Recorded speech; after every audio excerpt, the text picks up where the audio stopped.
Hi everybody, Chris Stokes from Custom Fitness Personal Training Studio here today, enjoying the gorgeous outdoors. Happy 4th of July, and I wanted to go over some effectiveness techniques to make your Russian twists a little more beneficial, get you some great obliques, but also keep you safe in the process. A lot of people tend to have trouble in the Russian twist with some back issues, some hip flexor issues, and some shoulder issues. So I'm going to give you some great tips today on how to make that process a little bit easier, work the abs, and take out the stress in the other joints. So without further ado, let's go ahead and get started. So we're going to start out in our normal seated position here, and what we've got to watch out for first is that a lot of people like to round their back in order to get their feet up. So the minute that you round your back, you've just kind of taken away what I like to call basically your brick wall against your spine, which is your abs. So you can't really tighten the same way in that C curve in a suspended position with the legs up as you can in that flat back. So we're going to sit up really tall and straight. Engage that core as though you were coughing or sneezing. So if we suck in, all we do is displace organs. But whenever we engage that core, it's like you were coughing or sneezing. Your ribs actually pull in towards your hips. We tighten that core, and it creates that brick wall against the spine. So we've got two different ways that we can do Russian twists. And a lot of people don't realize this because they're always trying to go bigger and better, make it harder. The thing is that in order to be effective, in order to make things work well, we can't always go bigger and better. We have to go with what's best for our body at the moment. So in order to find that, we sit up tall, we lean back. We might go ahead and lift our toes up, but leave our heels down. So if we need a modified position, that's going to be perfect for us. So it's not too much stress on the hip flexors. It's not too much stress on the back. If you've got a little more balance, a little more strength to the core, and you're ready for it, then you could lift those feet up. Now, whether your feet are together or apart, that's up to you on what's comfortable there. Not quite so important. But if we lift the feet and we don't continue to lean back, again, we lose that core work. So we would want to lean back to where we create almost a 45-degree angle here in the core. At the hip joint. So we want to make sure that the body is still in that long flat line, that we're not starting to give in here. So we've opened up the shoulders, our legs are lifted.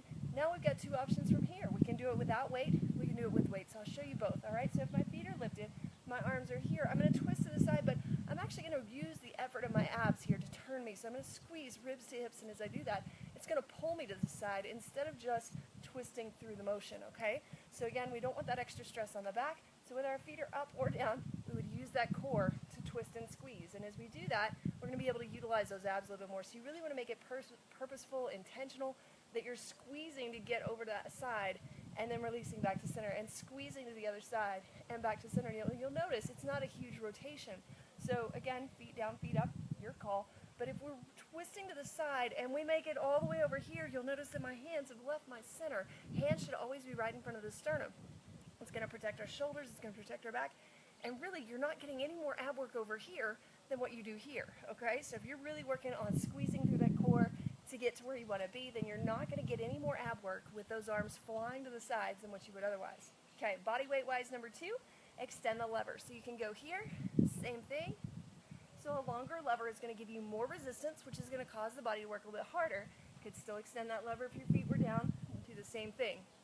So maybe you've made it beyond those and you feel like it's time to up it a little bit, and you see all these people in the gym with the weights. Well, once you add weight to this, once you add an external resistance to this, you've really got to have that great form, because if you don't, you're going to be asking for a lot of trouble. So let's go over those as well. We're going to demo with the feet down and the feet up so that you can see both, because you can do it either way. But once we add that external resistance, we have to make sure the spine is flat like we talked about, we're back at the right angle, and our hands stay right in front of our center. All that stays the same, okay? So if we grab our weight here, and we take it, we would hold it here on the ends, and we put it right in front of our sternum. So if you were looking at me, it'd be right here.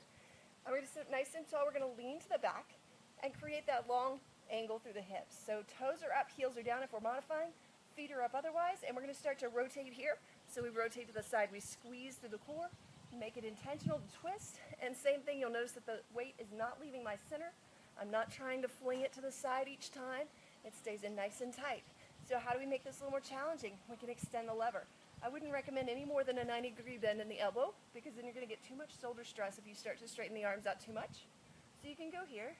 Then you've got other people who want to do the twist and tap, which is going to deepen the response within the obliques, and it's just fine to do.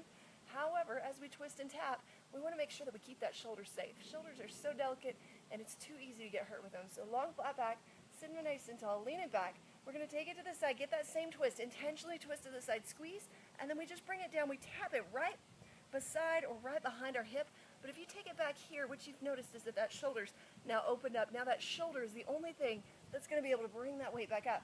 So if we twist and we tap right beside the hip, now we have more muscle that can integrate to help pull that weight back up, and we're going to be driving into that core just a little bit deeper. So if you want to have some great looking obliques this summer and you feel like getting outside a little bit, feel free to do it out there. But if you want those great obliques, really follow these tips, work on that form. Feel free to start with those feet down, really see if you can build up from there and get the most out of what you're doing. You guys have a happy 4th, and I'll see you tomorrow.